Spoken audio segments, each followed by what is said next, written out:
Hello friends, जब हम किसी सब्सटेंस को हीट करते हैं, गर्म करते हैं, तो कितना हीट एनर्जी की रिक्वायर्ड होगी ये डिपेंड करता है कि वह क्वांटिटी कितनी है, मतलब उसकी मास कितनी है और कौन सी क्वांटिटी है, मतलब क्वांटिटी का नेचर और कितना हमें हीट करना है, मतलब राइजिंग टेम्परेचर। उसी टाइप से अगर कोई सब्सटेंस अगर मान लीजिए गर्म है तो वह सब्सटेंस क्या होगी, अपना हीट एनर्जी लूज करेगी, रिजेक्ट करेगी।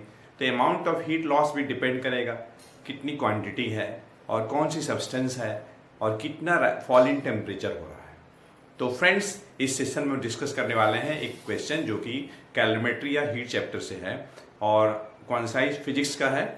Quantize physics class 10 ICSE board, chapter का नाम है कैलोरीमेट्री और एक्सरसाइज 11B है। हमारे पास क्वेश्चन नंबर 13 है। इस टाइप से हमने एक क्वेश्चन बहुत ही बेहतरीन लिया है ताकि इसमें कुछ डाउट मैं देखा हूं कि जनरली जब बच्चे हीट का न्यूमेरिकल्स करते हैं तो उनको MC डेल्टा टी फार्मूला कब इस्तेमाल करना है और M इंटू एल कब इस्तेमाल करना है, इसमें हमेशा कंफ्यूजन रहता है। मैं एक ऐसा क्वेश्चन लिया हूं जिसमें कि स्पेसिफिक हीट कैपेसिटी वाटर का भी दिया है, आइस का भी दिया हुआ है और आइस का स्पेसिफिक लेटेंट हीट भी दिया हुआ है। तो चलिए हम लोग इस क्वेश्चन को डिटेल में डिस्कस करते हैं। Calculate the total amount of heat energy required to convert 100 gram of ice. हमारे पास आइस की मात्रा कितना है, 100 ग्राम है, जो कि -10 डिग्री सेल्सियस पे है और उस आइस को हमको कन्वर्ट करना है वाटर में 100 डिग्री सेल्सियस पे। तो कितनी अमाउंट ऑफ एनर्जी रिक्वायर्ड होगी, और ये हमारे पास नीडेड इंफॉर्मेशन है, मतलब ये जो ब्रैकेट में इंफॉर्मेशन है इसकी हमें हेल्प पड़ेगी और ये याद करने की नहीं जरूरत है, ये क्वेश्चन में दिया भी रहता है और कुछ चीजें ऐसी है डेटा जो कि आप याद रख सकते हैं, जैसे कि specific heat capacity of ice 2.1 joule per gram per kelvin. याद करने की जरूरत नहीं है, ये क्वेश्चन दिया रहता है। Specific heat capacity of water 4.2 joule per gram per kelvin. Specific latent heat of ice 336 joule per gram. तो ठीक है, हमारे पास आइस है कितना, -10 पे है। तो टोटल हीट मान लीजिए अगर Q अगर है तो ये Q1 Q2 और ये Q3 हमें निकालना है। तो देखिए Q1 क्या लगेगा, यहाँ M इंटू सी इंटू डेल्टा टी लगेगा। उसके बाद Q2 क्या होगा, M इंटू एल होगा। Q3 क्या होगा, again M C delta T. ठीक, अब बच्चों ml हमने यहाँ पे Q2 की जगह पे क्यों लगाया, Q3 में MC डेल्टा T क्यों लगाया, Q1 में MC डेल्टा T क्यों लगाया, ये हम आपको समझाने की कोशिश कर रहे हैं। मान लीजिए हमारे पास ये है आपका, ये कहीं हमारे पास आइस है, मान लेते हैं ये आइस,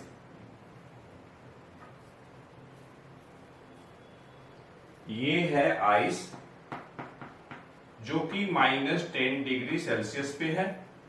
जब इसको आप हीट करेंगे तो ये कन्वर्ट होगा वाटर में, ये आइस ही रहेगा, अभी डायरेक्ट आइस से वाटर में कन्वर्जन नहीं होगा और आइस में कन्वर्ट होगा कितने पे जाएगा, तो 0 डिग्री सेल्सियस पे जाएगा। -10 से 0 आया, स्टेट चेंज नहीं हुआ, आइस यहां भी है, आइस यहां भी है। फिर क्या होगा, अब ये कन्वर्ट होगा वाटर में, अब स्टेट चेंज हो गया और टेम्परेचर 0 ही रहेगा और वाटर ये बन चुका है। उसके बाद आप अगर हीटिंग कंटिन्यू रखते हैं तब जाके इसका टेम्परेचर कहीं बढ़ेगा, टेम्परेचर बढ़ेगा और ये आपका वाटर बन जाएगा 100 डिग्री सेल्सियस। ये देखिए आइस यहां भी है, टेम्परेचर में चेंज हो रहा है -10 से 0, तो यहां पे टेम्परेचर चेंज हो रहा है, ध्यान समझिएगा यहां पर। तो Q1 जो है MC डेल्टा T होगा, जो कि हमने यहां पे लिखा है। यहां पे देखिए आइस वाटर 0 टेम्परेचर में कोई चेंज नहीं है, मतलब मेल्टिंग जो होती है, ये कह लीजिए कि स्टेट चेंज कांस्टेंट टेम्परेचर पे होता है, टेम्परेचर में चेंज नहीं हो रहा है, मतलब कि स्टेट चेंज होगा वहां पे। जब टेम्परेचर वेरिएशन होगा तो स्टेट चेंज नहीं होगा और यहां पे आपका लग जाएगा इस केस में Q2 बराबर Q2, ये आपका ml लग जाएगा, ml। यहां पे देखिए टेम्परेचर वेरिएशन है, तो ये Q3 हो जाएगा mc डेल्टा टी।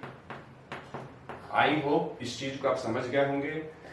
बच्चों ml वहां लगाइएगा जहां पे स्टेट चेंज होगा, आइस वाटर। 0 डिग्री यहां भी है, 0 यहां भी है। mc डेल्टा टी आप वहां लगाएंगे जहां पे टेम्परेचर में वेरिएशन होगा, चाहे राइजिंग टेम्परेचर हो चाहे फॉलिंग टेम्परेचर हो।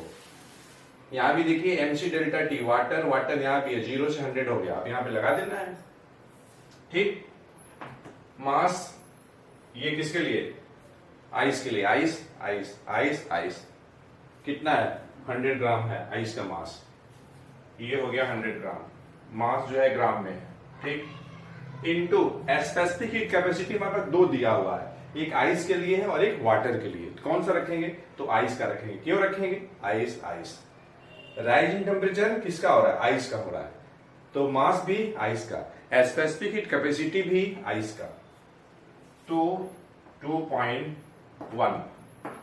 ठीक, चूंकि मास ग्राम में दिया है सीजीएस में, इसलिए यहां भी हमने कोई चेंज नहीं किया।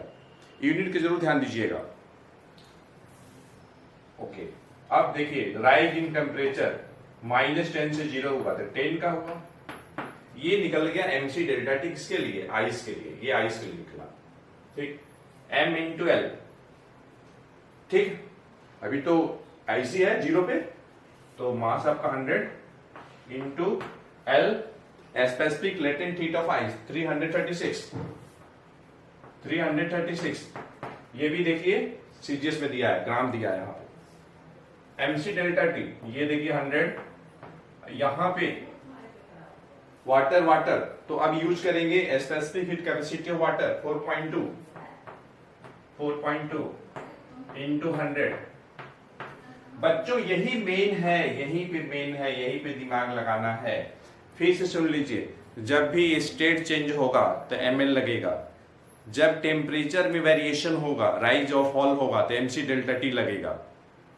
ठीक है, राइजिंग टेम्परेचर में स्टेट वही रहती है, एट कांस्टेंट टेम्परेचर में स्टेट चेंज होगा तो स्टेट चेंज में ml लगेगा, rising temperature mc delta T लगेगा।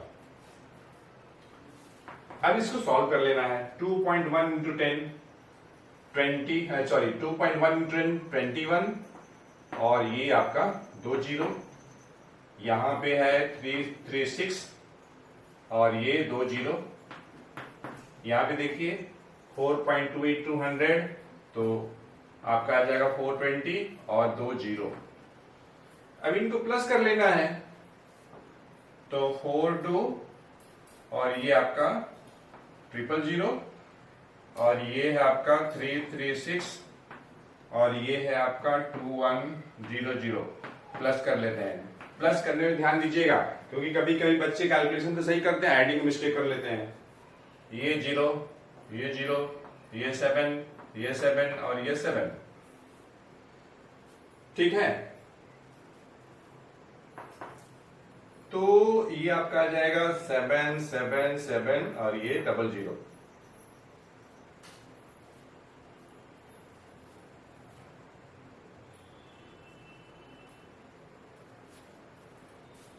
इतना आपका ये जूल आ गया। ठीक, आप चाहें तो स्टैंडर्ड फॉर्म में भी यूज कर सकते हैं, इस रिजल्ट को आप चाहें तो स्टैंडर्ड फॉर्म में भी लिख सकते हैं। स्टैंडर्ड फॉर्म से क्या मतलब है, अभी देखिए पॉइंट कहीं नहीं दिख रहा है, मतलब लास्ट में है, तो 1 2 3 4। अगर हम 4 place left hand side shift करते हैं, 4 place left hand side shift करते हैं, 1 2 3 4, तो 10 का पावर 4 हो जाएगा और ये जूल। यहां पे देखिए लास्ट में ये 2 जीरो है, तो आप लिख सकते हैं 7.7700 को 7.77 इंटू 10 टू द पावर 4 और ये जूल, और ये टोटल हीट निकल गया। तो मतलब क्या हुआ, मतलब ये हुआ कि अगर हमें 100 ग्राम आइस को, जो जिसका टेम्परेचर -10 डिग्री सेल्सियस है, उसे अगर वाटर में कन्वर्ट करना हो 100 डिग्री सेल्सियस पे, तो हमें 77,700 जूल हीट एनर्जी की नीड होगी, आवश्यकता होगी। तो फ्रेंड्स, हमें उम्मीद है यह क्वेश्चन आपके लिए बेनिफिशियल हुआ होगा। तो मिलते हैं नेक्स्ट सेशन में एक अच्छी कंसेप्ट के साथ। Thank for watching.